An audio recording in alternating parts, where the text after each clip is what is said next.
Les questions à préparer avant d'aller voir votre banquier. Bonjour, je suis Pierre-Alexandre, fondateur de Coachimo. Et pendant tout ce mois de juillet, j'organise un événement, donc le mois de juillet pour l'immobilier.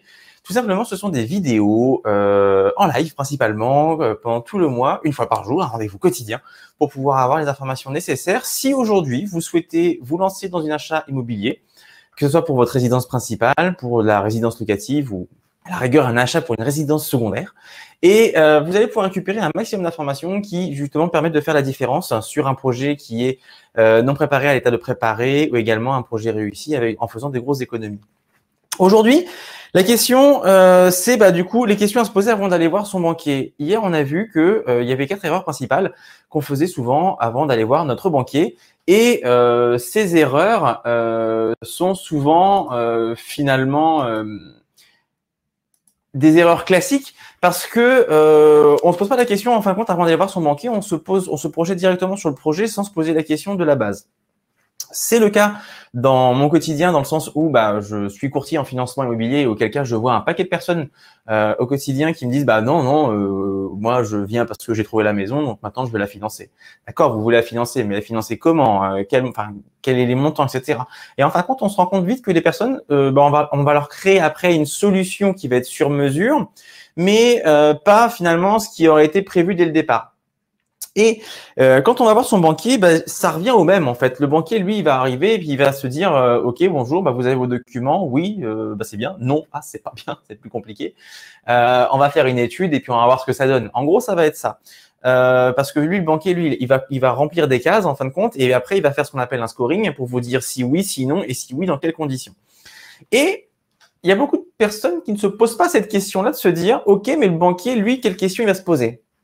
Parce que super, on va aller voir une banque potentiellement qu'on ne connaît pas, parce qu'on va faire plusieurs devis financiers pour avoir des propositions de financement. Donc, on va aller voir notre banquier qu'on connaît. Lui, il a l'information sur la gestion de vos comptes, donc vous êtes bancarisé chez lui, c'est-à-dire que vous dépensez l'argent qui est sur votre compte via sa carte bancaire, qui est fournie par sa banque.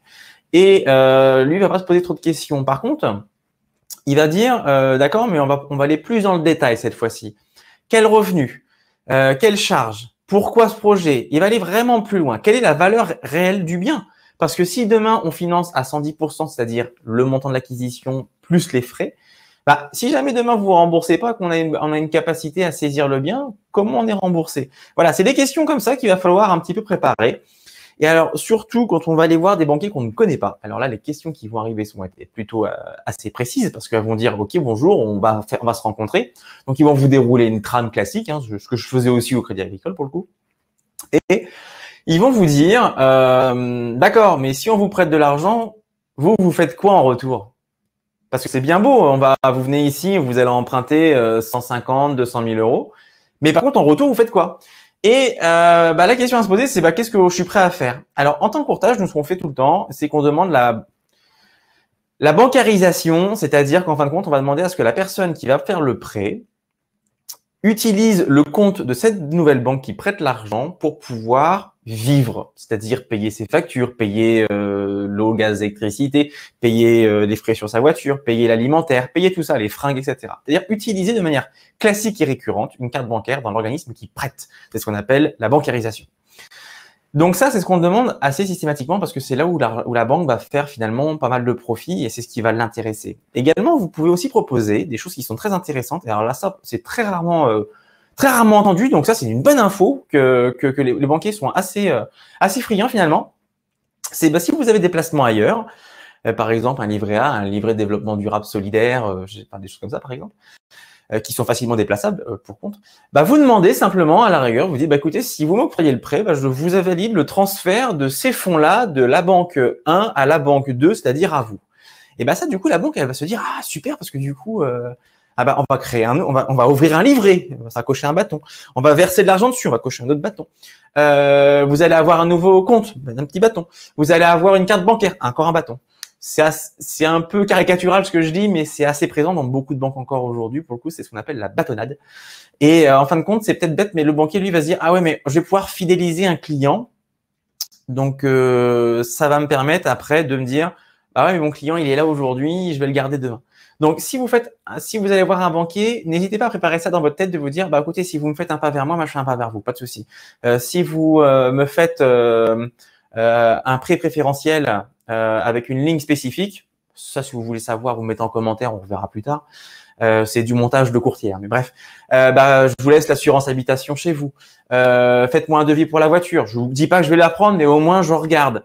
Faites un pas vers le banquier, au moins ça va aller plus dans le sens où vous allez avoir plus de facilité. Et même si votre dossier, je dirais pas qu'il est bancal, mais qui est limite sur les certains montants, et ben là au moins le banquier va se dire ouais, mais ces gens-là ils sont sympas et tout ça, je suis prêt à les faire un pas vers eux quoi. Donc même si c'est un peu short etc, je vais quand même présenter le dossier et je vais mettre un super commentaire. Globalement, c'est ce qu'on fait nous au quotidien dans le courtage. Voilà. Mais au moins vous avez l'info et vous pouvez le faire vous-même. Si jamais vous avez des questions, vous n'hésitez pas pour le coup. Je vous laisse à disposition et vous pouvez me contacter au 06 95 36 38 23 ou sur contact@coachimo.co. Je vous répondrai, je vous rappellerai comme vous le souhaitez. Vous me laissez vos informations, vos coordonnées. Et si vous voulez plus d'informations, plus de petites astuces comme ça qui peuvent vous servir pendant la transaction et prendre un maximum d'informations, je vous invite à ma conférence de samedi. Vous vous connectez directement, donc vous vous inscrivez sur le lien. Hein, il y a un nombre de places qui est limité pour le coup. Et vous vous inscrivez sur le lien et on se voit samedi pour pouvoir justement en discuter ensemble. Donc autour d'une conférence qui va durer 45 minutes, 1 heure maximum. Voilà. Très bonne journée, à bientôt. À demain.